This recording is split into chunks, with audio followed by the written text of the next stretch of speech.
We're thrilled to have you here today for a special screening of Amazon's Emmy-nominated series Transparent, followed by a Q&A with SVA alumna Zackary Drucker, associate producer, consultant, and actress on the show.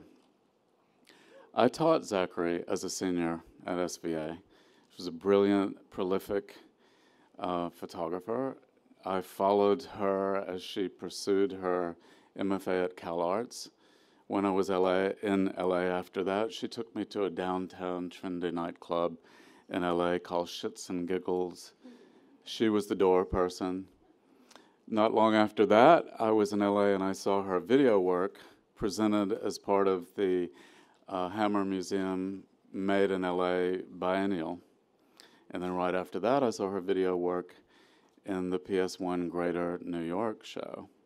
And then she and Rhys Ernst presented photographs from their 5-year archive of photographing each other during a relationship at the Whitney Biennial, the last Whitney Biennial. And that work has since been presented in Europe and Canada. It's quite a trajectory since 2005, and we're very proud of her.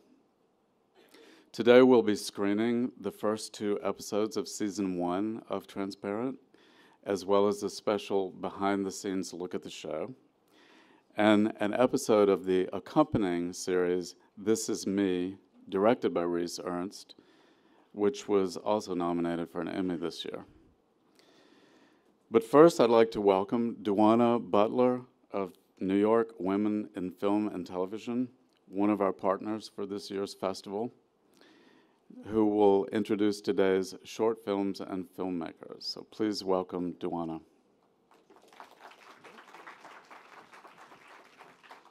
Hi, we're really excited to be here. My name is Duana Butler. I'm the program coordinator at NYWIFT.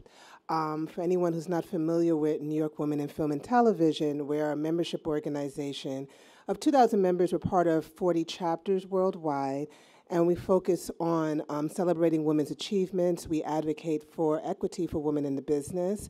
We also preserve women's films, which is really important. And our events and our panels throughout the year really kind of help support our career development and networking and just kind of building bridges amongst women in the business. Again, we're really excited. This is our 2nd year partnering with SVA for the film festival, and we really look forward to it. It's been really strong programming, and we're just really glad to be here.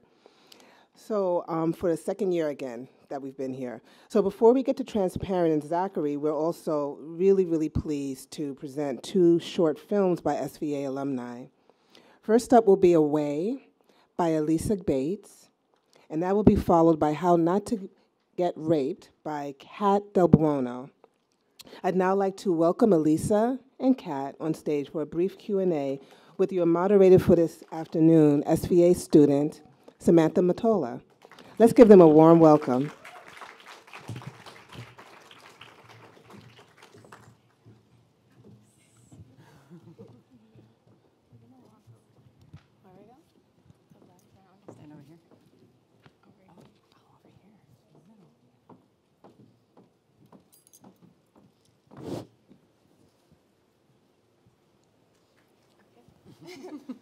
We're standing. I'll stand so I can see you guys. So first, I want to thank you both for being here. We are so honored to have you. Okay, so I'm going to start off with a few questions. For Kat first, on your video, How Not to Get Raped, how did you decide to create this video? Well, it started from seeing a list of how-to advice for women that colleges were putting out that were absolutely ridiculous. I mean, one of which was urinate yourself or vomit to keep the rapist away. They were serious, and the list went on and on. So I started calling the website, looking for all sorts of advice on how you can avoid getting raped, which is a whole nother story. And I decided, well, I'm going to make a video where someone acts out what they're saying we should do. So, I mean, it just was ridiculous. Okay. And for you, Elisa, how did you decide to make this video? Well, this film came about. It was actually my thesis project, as in my the MFA design program that I was in, and the area that I was focusing on was first the beach, then Rockaway Beach, then women surfing at Rockaway Beach, and it sort of became evident that the best way to showcase this was to do it as a film. You had to show the emotion, and you had to show the footage of the waves and the beach, and show Rockaway. So that's how it came about. Because prior to that, I'd never made a film. So I was in a design program. Oh, so, wow. yeah. Cool. Yeah. So you used your design skills that you learned to make the video? I did. Well, I had been working as an art director at some record labels, and I'd had experience art directing still photo shoots. And I figured if I know how to do that. I know how to put together a still photo shoot production. So, with a little help from some advisors and just asking various people that I knew or friends of friends, I just put together a small team of people to help me, and awesome. I did it. Yeah. That's awesome. Okay, back to Kat. Do you think that going to SVA and living in New York had an influence on this video? Maybe a little bit. Some of the stuff I learned at SVA, one of which was something Charles Traub said, which kind of blew my mind, when he said, I want you to think about where you fit into the art world. That seems so big to me. The world, the art world, I'm just in this program. Where do I fit into this program? No, we had to think beyond where we were and beyond ourselves, Mm-hmm. How we're going to reach to a larger audience. So part of that made me start thinking about, okay, so what I make can influence, and how am I going to do that, So I guess that's part of. Yeah. And one other thing someone said, I can't remember who it was, said something about some work I was doing that seemed a little preachy, and they said, you're not going to reach people that way. So that made me think about, what's another way to do this? Mm-hmm. And that's how humor became an avenue to get people to pay attention instead of just shutting down when they started saying, this is wrong and da-da-da. So that's why you took a more satirical route with this? Absolutely. In a way, it felt like it was obvious it would be that, mm-hmm. just because of the ridiculousness of the advice. Yeah. So it just seemed like it was just a natural progression. But at the same time, it did that as well. It used humor instead of just pointing out what's bad, as a way to reach more people. Yeah, so. Awesome. And for you, what, I guess we had talked about this a little bit, what inspired you to create this specific film? Do you have surfing experience? Experience in surfing? Yeah. Well, I've been a beginner surfer for years, learning to surf for years, and it's not easy. So, I'd always been a big fan of beach culture, and my husband has surfed his whole life, and so I've been around, and I have friends who had surfed. So there's definitely an interest in surfing, and the reason why I focused on the women surfing was because there was so much. It was the sort of the beginning point of Rockaway exploding. Mm-hmm. It was a few years before Hurricane Sandy hit, and there was so much in the press, in the newspaper, and films made about men surfing there, but there's nothing about the women, and women had been surfing there, as far as I could tell, documented since the 60s. Actually, one of the women in this film has been surfing there since the 60s when she was a kid. So, I felt that the story of women surfing at Rockaway should be told. Awesome. Yeah. So are you a professional surfer now? God, hell no. I am still learning. It's really difficult to surf in New York, especially Rockaway. The waves are really fast. It's steep. The water's really heavy. It's much easier to surf in places like Barbados, which I went to last fall, which was amazing. And, even the West Coast is easier, but Montauk is a little bit easier than Rockaway. But I'm not, and I don't expect to be that, to that level. I'm happy to get out there and paddle out and catch some waves and stand. And have It's fun. Yeah. Yeah. And is there any reason why you chose to do winter? I noticed that it looked very cold.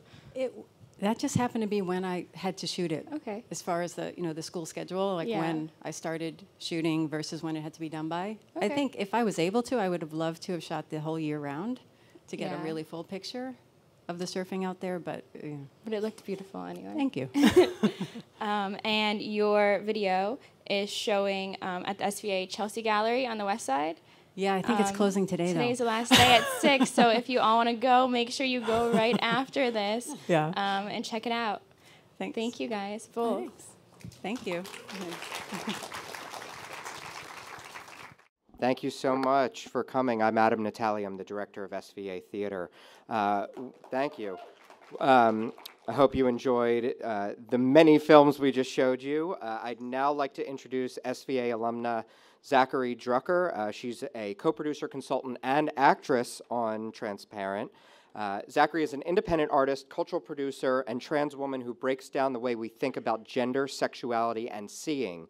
She has performed and exhibited her work internationally and in museums, galleries, and film festivals, including at the Whitney Biennial, MoMA PS1, the Hammer Museum, the Art Gallery of Ontario, and many more. She's actually going to be Skyping in from Los Angeles on the eve of the Emmy Awards, which are tomorrow, and which we're going to show across the hall to conclude the After School Special Festival tomorrow at 8 o'clock, so please come back to that. Transparent was nominated in over 10 categories this year, and the web series, This Is Me, which we showed earlier, was also nominated. You can root on Zackary and her colleagues tomorrow, as I mentioned, across the hall. I'd now like to welcome Zackary, live from LA, and welcome back Samantha Mottola. And just a note, once Samantha does a few questions and we open it up to the audience, we're going to have you, if you want to come to this microphone over here so Zackary can see and hear you, that would be great. So if you're on that side, you might want to just come around this way. So Samantha will let you know when. Samantha, go ahead. Okay, so what sort of responsibility do you feel that your show carries with the current rise and representation of the transgender community? Transparent? Yeah. Specifically? And also, also This Is Me, if you want to include that too. Yeah, I can tell you guys about both of those things.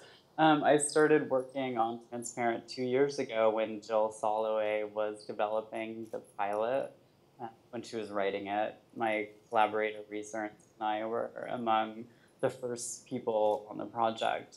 And I think that it's sort of a testament to Jill's feminist filmmaking model and method of inclusion. Trans people throughout the history of film and television have been relegated to the roles of psychopaths, serial killers, victims on CSI, sex workers. If you can even call that representation, right? That's sort of where we're coming from.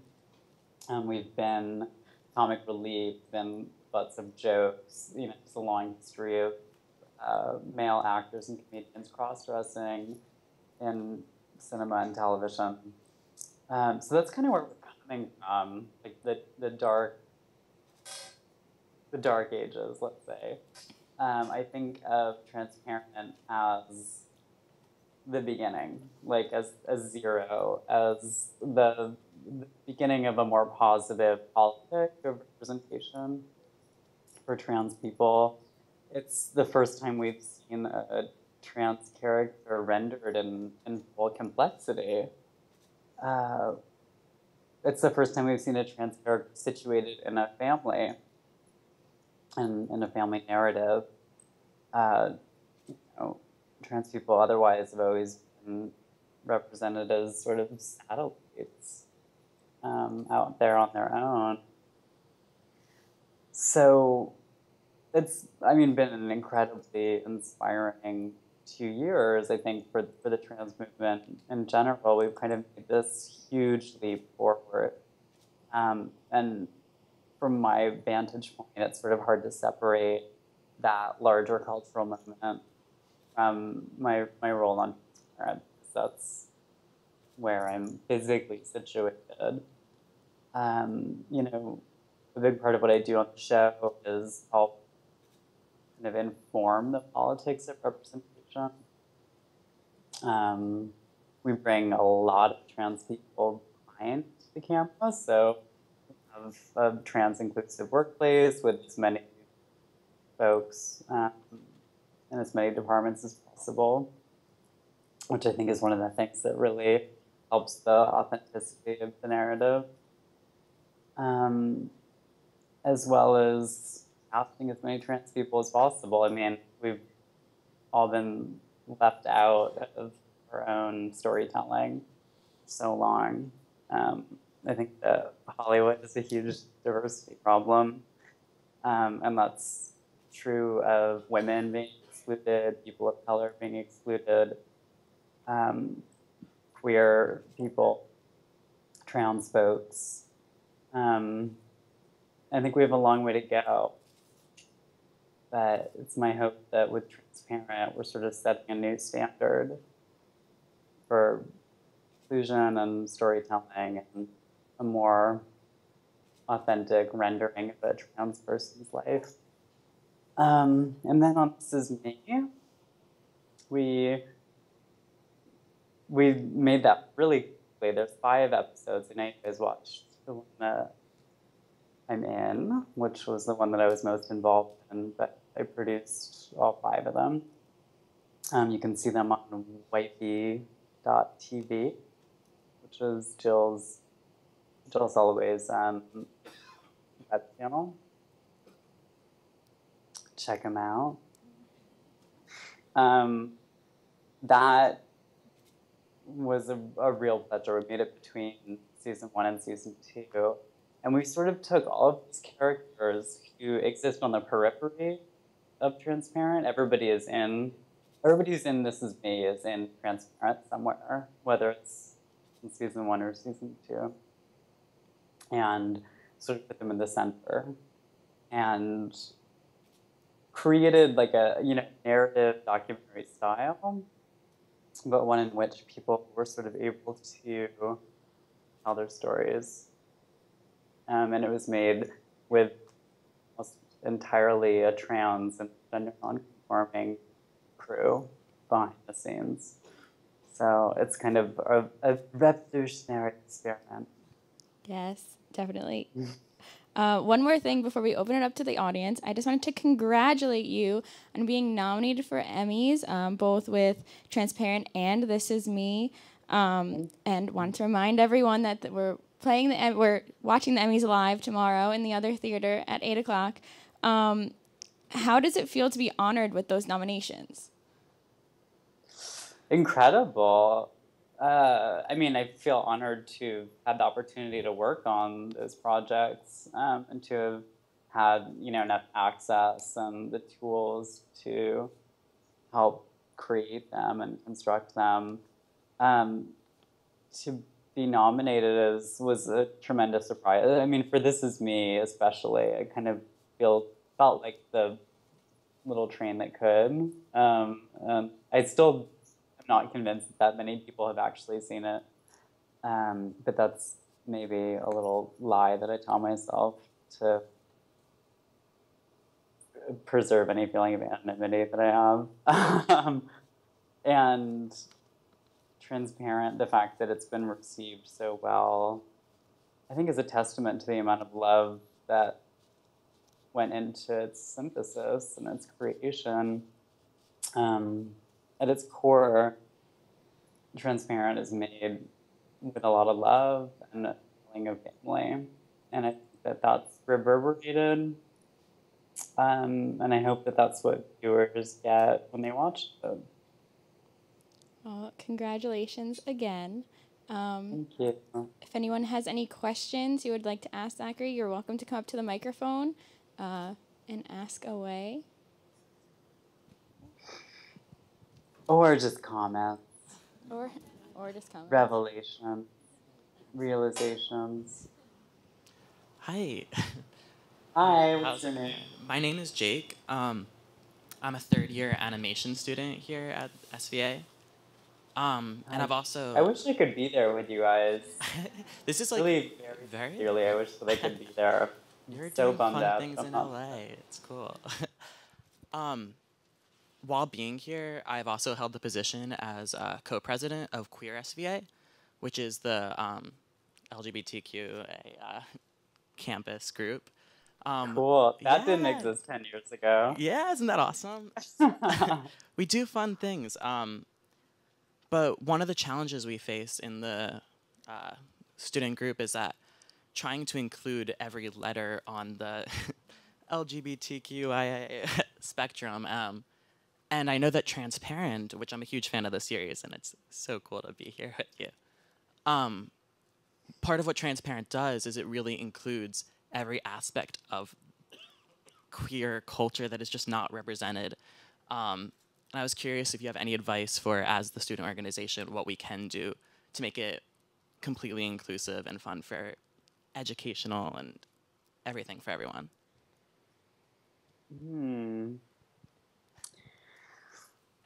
That's a great question. I think that the thing that I was kind of trying to address with This Is Me and my sisters is a feeling of community and a network. And I think that it's the only antidote to a world that doesn't really have a viable place for us. I think that we have to carve out that place, and we have to do it through solidarity with each other. So I think that just by having a student group and by initiating conversations to understand each other better and to expand our culture's notions of difference, I mean, that's what art making is, right? I mean, at its best, we have the power to change hearts and minds. And I think that happens in all areas of culture. The thing that's been so cool about my humble beginnings at SVA is in the photography department, is that it prepared me with these tools to sort of take on a larger industry. And I think that Hollywood in particular, influences eventually legislation. Like once it's influenced the masses, right? Legislation is kind of like oftentimes follows entertainment and culture. So it's my hope that by working on these projects, that we'll eventually have a safer place for the LGBTQI, the alphabet soup, the queer community, with more legal protections, with access to housing, employment, with legitimate protections against violence and hate crimes. I hope that with more visibility, it becomes less stigma. I think it's just our responsibility to continue living and to do what it takes to survive. And one day you'll be changing the world too, Jake, if you're not already. Yes, thank you so much. You're such an inspiration. Hopefully we'll be seeing you in Hollywood soon. Oh, thank you. It's so sweet.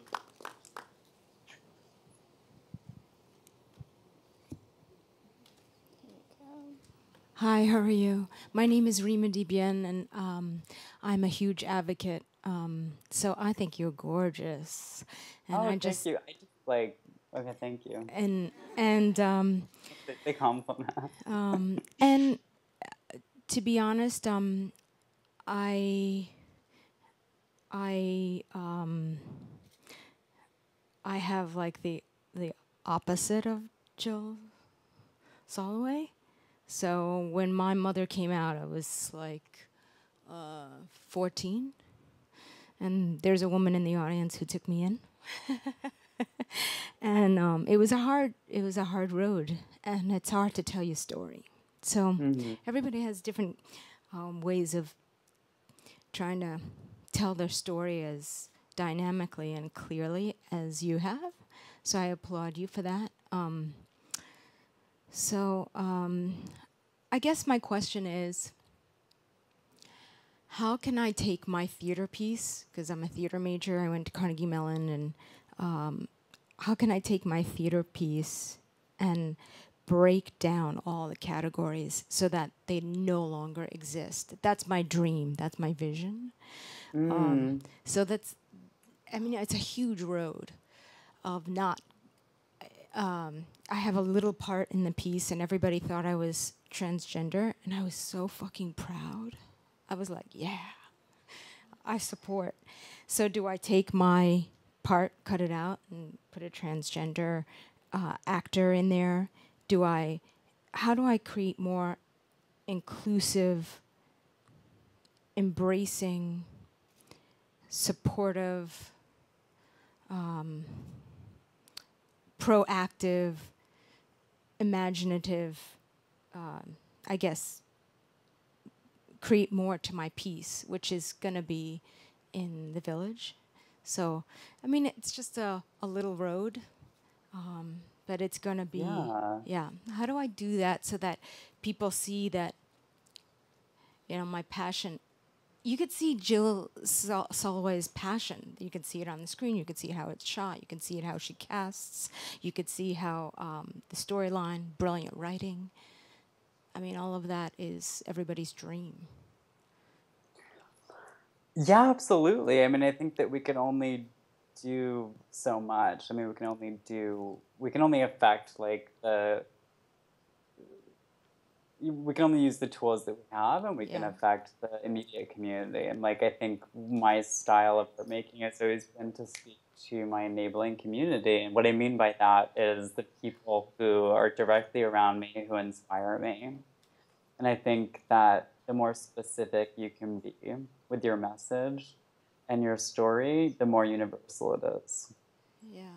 Which is really antithetical to the whole like old way of entertainment and culture, which was about diluting things and reducing it to the lowest common denominator. I think that the thing that's so incredible about this moment for me is that, you know, trans folks have been so excluded and left out of their storytelling, and we've been so disenfranchised, just in terms of hard, tangible things, access. But the fact that allies like you are showing up and helping, and Jill are showing up to help tell the story and spread the message, is the thing that's really moving us all forward. I think the trans movement as, you know, not only an extension of the LGBT, the gay rights movement, but also an extension of feminism and of hundreds of years of women fighting equality. I think that all of these things, you know, we all have a part in that, you know, regardless of what kind of body we're in. So I think telling your story and being a good ally is, you know, really powerful. And all you can hope for is to one person. Yeah. I just don't want to do, I want to do just a little bigger piece as opposed to like a Kaja Fall, or, you know, I want to do a bigger piece of, so it's hard to, I have to weave it in, so. But, you know, I have a vision, and you're inspiring so many people, and, you know, your work is, and so is Jill's, and I just, you know, I have another story to tell, and you guys, thank you for being here so that you can. Yeah, are you kidding? Thank you for telling your story. Thank you for I mean, it's like you're affecting everybody in the room that you're standing in right now too by just telling your story. So I don't know about that, but thank you. All right, well, I do. Well, keep going, and I'll keep watching. Thank you. Okay. Thank you. Who else? I think that's all the time that we have for questions, but thank you, and thank everyone for asking questions, and I hope everyone enjoyed. Thank you, Zackary. Yeah, thank you. So much, honestly. Thanks for watching. Have fun at the Emmys tomorrow. I will. We're thrilled to have you here today for a special screening of Amazon's Emmy-nominated series Transparent, followed by a Q&A with SVA alumna Zackary Drucker, associate producer, consultant, and actress on the show. I taught Zackary as a senior at SVA. She was a brilliant, prolific photographer. I followed her as she pursued her MFA at CalArts. When I was in LA after that, she took me to a downtown trendy nightclub in LA called Shits and Giggles. She was the door person. Not long after that, I was in LA and I saw her video work presented as part of the Hammer Museum Made in LA Biennial. And then right after that, I saw her video work in the PS1 Greater New York show. And then she and Rhys Ernst presented photographs from their 5-year archive of photographing each other during a relationship at the Whitney Biennial, the last Whitney Biennial. And that work has since been presented in Europe and Canada. It's quite a trajectory since 2005, and we're very proud of her. Today we'll be screening the first 2 episodes of Season 1 of Transparent, as well as a special behind-the-scenes look at the show, and an episode of the accompanying series, This Is Me, directed by Rhys Ernst, which was also nominated for an Emmy this year.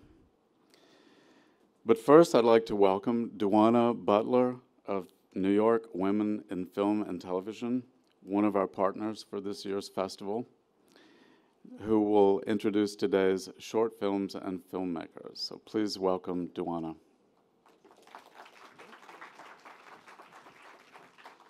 Hi, we're really excited to be here. My name is Duana Butler. I'm the program coordinator at NYWIFT.